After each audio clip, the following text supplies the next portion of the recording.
orang gasin harta dan juga gasin ilmu agama, tak ada yang membimbingnya untuk bersabar, maka lambat ataupun cepat, menunggu kapan, pasti akan terjadi. Akan datang penolong jahat karena mereka telah berjasa. Akhirnya terjebaklah saudara katanya di dalam hal yang hana katanya inginkan. Sebagaimana yang kalian pernah tatangani, tanyo hana butali ngan berita orangnya, karena na Facebook, na Instagram, na Twitter, na lain, na WhatsApp, dan juga le cara tamica berita yang lain. Coba uronyo tak buka mata. Menya sekedar long jawab, BMU tak akan pernah berhenti kalau seandainya nadi saya masih bergerak. Yang long pegah baurun ron. Untuk BMU dengan nama Allah, lo mohon doa bak ayah, doa bak siapapun supaya saya mampu selama masih darah mengalir di dalam urat tubuh lu, selama nadi lu mentang berdenyut, selama lu mentang beri kesadaran di Allah, selama lu mentang kuat di Allah, maka untuk BMU saya tak bersumpah karena saya manusia. Saya akan berbuat semampunya dikarenakan terlalu banyak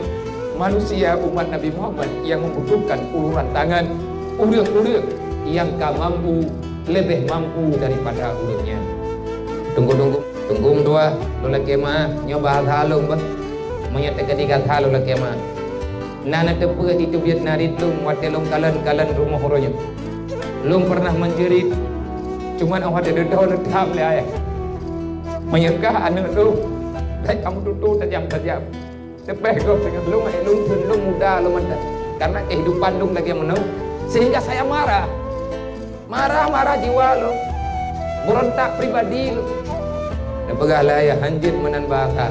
cuman terkadang-kadang bahasanya juga mentang itu bir karena panik pikiran lu mungkin hansip kesabaran roh nun ke lu uronyo hireun nah urang Islam kepegah dro umat Nabi Muhammad gawa riwang kerja umrah anak yatim dia saya merasa heran kok bisa adakah seperti itukah gambaran Allah ara'aital ladzi yukadzibu biddin pekehnyo fenomena yang dijawab oleh Allah maksud dengan ara'aital ladzi yukadzibu biddin fazalikal ladzi yad'ul yatim peke lagi tanyo nonton uronyo anak yatim yang menan-menan juput rawai bala lang nang gerawa tengkuhan Nabi menya anak yatimnya hana terjawab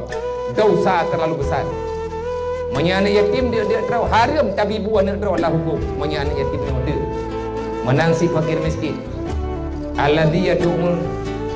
ara'aita alladhi yukadzibu biddin fazalika alladhi yad'ul yatim wala yahutu ala ta'amil miskin pula genyo gambaran yang dipegang oleh Allah urang berlebur agama tu nyo tunggu bahasa yang nabalu sehingga ulung ke pat ketemu Islam di urang mutuahnya teh ayat teh hadis